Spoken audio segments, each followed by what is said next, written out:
Cara, é inacreditável, mano.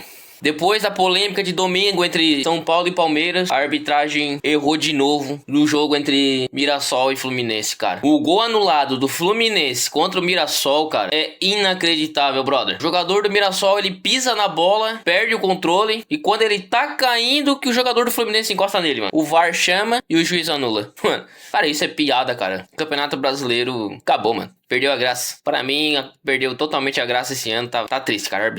A arbitragem, ela tá sendo protagonista do campeonato. Infelizmente, cara. Vamos assistir aqui o que o pessoal do Jogo Aberto tá falando desse lance, desse jogo. Antes, eu quero pedir pra você deixar o like e se inscrever no canal.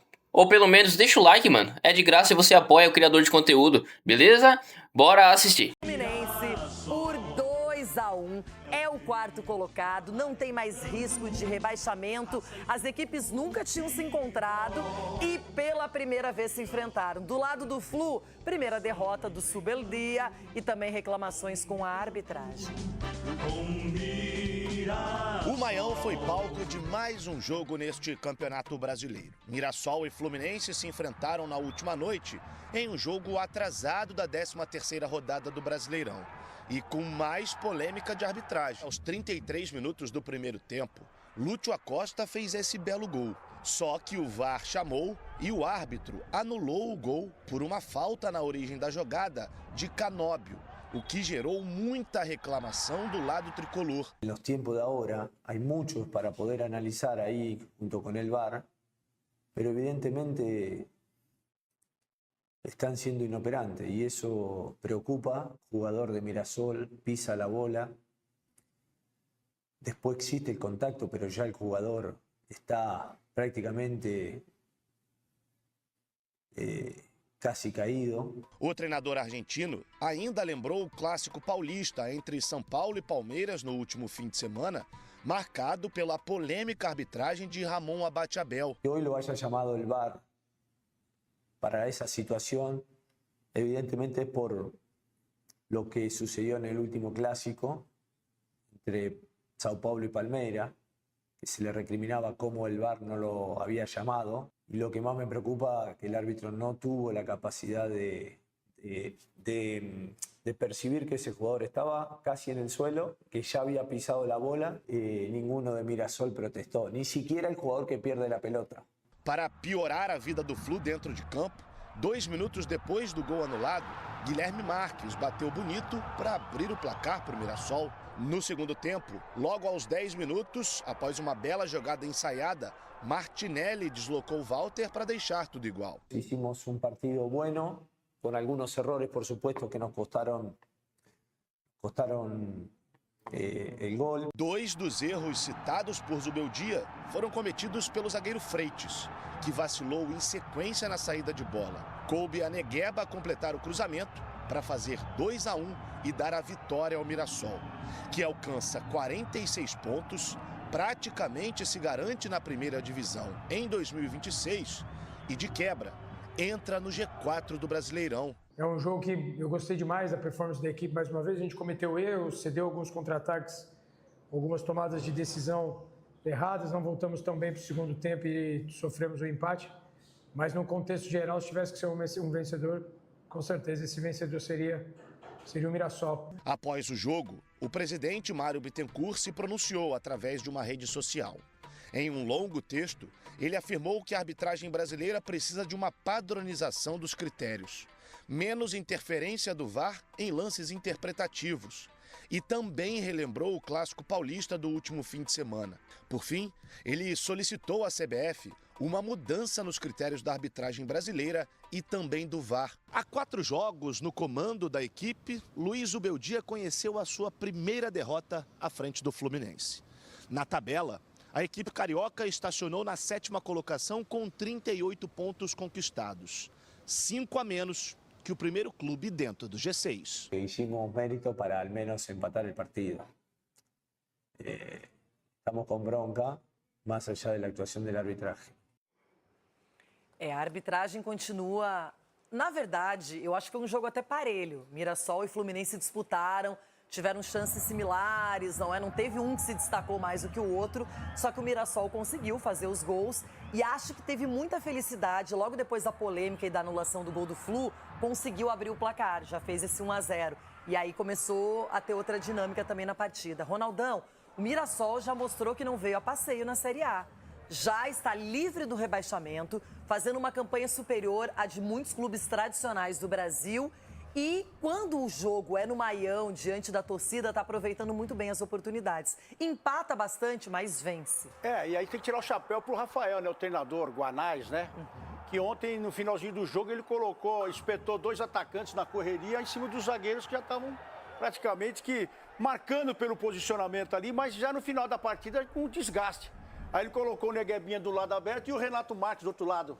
Eles viam numa correria, a defesa... E o Carlos Eduardo também, o Carlos também, ele.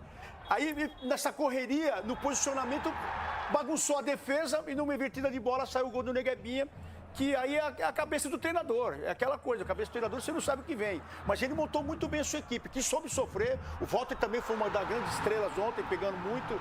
O Fábio também, mas... Era um jogo de empate, mas como o treinador observou e fez a mudança no momento certo, ele mereceu a vitória. O Mirassol mereceu a vitória em cima do Fluminense ontem.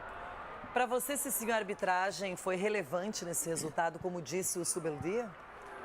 Renata, assim, houve a questão ali, eu também, olhando o lance mais profundamente, assim, com mais atenção, eu achei falta, sim. Achei falta. Então... o Fluminense acabou perdendo para si próprio com os erros, né? Foi um jogo bem disputado, teve essa participação da arbitragem aí, mas assim, eu não acredito que isso tenha sido a razão para a derrota do Fluminense. A razão para a derrota do Fluminense foi o quê? Perdeu a bola no primeiro gol. O Mirassol tomou vantagem disso. Não houve gol criado no Mirassol. No segundo também, o zagueirão, o Thiago Silva, dá um carrinho, o outro quer dar uma caneta ali na zaga. Aí toma gol. Um zagueiro também, no chão, o outro quer dar caneta. A bola na linha de fundo. Ali é momento do Thiago Silva chegar, jogar o cara e a bola para a linha de fundo. Aí vai achando o cara não vai criar. Então, assim, foi mais erros do Fluminense e mérito do Mirassol do que propriamente colocar a culpa no juiz. Aí eu não acho que houve intervenção do árbitro. Não, o árbitro foi muito bem ter dado a falta. Um assunto que é da expertise do Edu é a zaga, né? E ontem o Freitas e também o Thiago Silva, eles não estavam tão atentos como em outros jogos, que é uma zaga, na minha opinião, de muita qualidade. Mas acabaram vacilando. Mas independentemente disso, a arbitragem, de novo, tá todo mundo reclamando, todo mundo se sentindo no direito.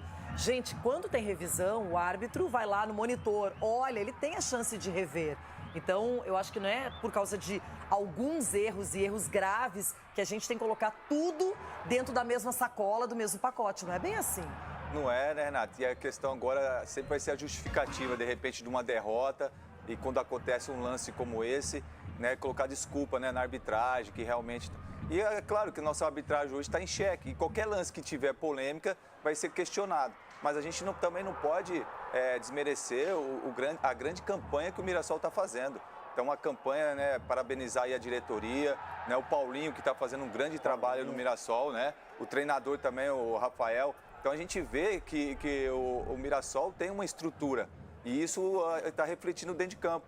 E o Mirassol não tá feliz por ficar na primeira divisão, não. Pelo contrário, vai buscar coisas grandes aí, e porque merece e plantou para isso e está colhendo. Então, ontem foi um jogo que o Mirassol, por mais que não teve tanto dificuldade, mas conseguiu marcar, teve um mental muito forte, tomou o gol, mas foi anulado, mas logo em seguida faz o gol. Então, isso mostra o trabalho que o Mirassol vem fazendo ao longo do campeonato.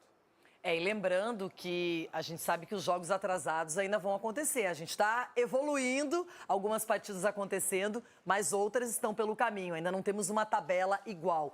Porém, com o jogo de ontem, o Mirassol voltou à 4ª colocação, atingiu 46 pontos, são 12 vitórias e não corre mais risco de rebaixamento. Então, se essa era a missão inicial do Mirassol, não voltar para a Série B, já cumpriu com louvor e agora sonha com algo diferente. Por que não dizer que o Mirassol é um candidato a uma vaga direta de Libertadores se ele vem fazendo uma campanha regular e há muito tempo ele vem frequentando uma zona mais confortável na tabela, hein, Cicinho? Exatamente. E o Mirassol ele tem a vantagem de estar disputando o Campeonato Brasileiro, ele se concentra para isso, né? Você vê que é um time que tem poucas lesões, tem até um preparador um fisioterapeuta que eu conheço que, assim, já trabalhei com ele, cuidou de mim na época que eu jogava, que eu tive lesões, que é o Ganga, que faz um trabalho espetacular. Então você não vê, é um time que eles jogam bem leves, apesar de só disputar o Campeonato Brasileiro, então eles chegam muito concentrados para as partidas e aí encaixa tudo durante a partida. Então, assim, é louvável realmente a campanha do Mirassol, parabenizar toda a organização e todo o preparo na qual esse time está tendo para poder jogar em alto nível, porque você não joga durante a semana e quando tem o confronto você está bem, assim, de se admirar toda a preparação que vem sendo feita nesse time. Já o Fluminense ficou estagnado ali na 7ª posição, tem o jogo atrasado contra o Ceará no Maracanã, até o final do mês cumpre essa partida e também está ali interessado nessa vaga para a Libertadores.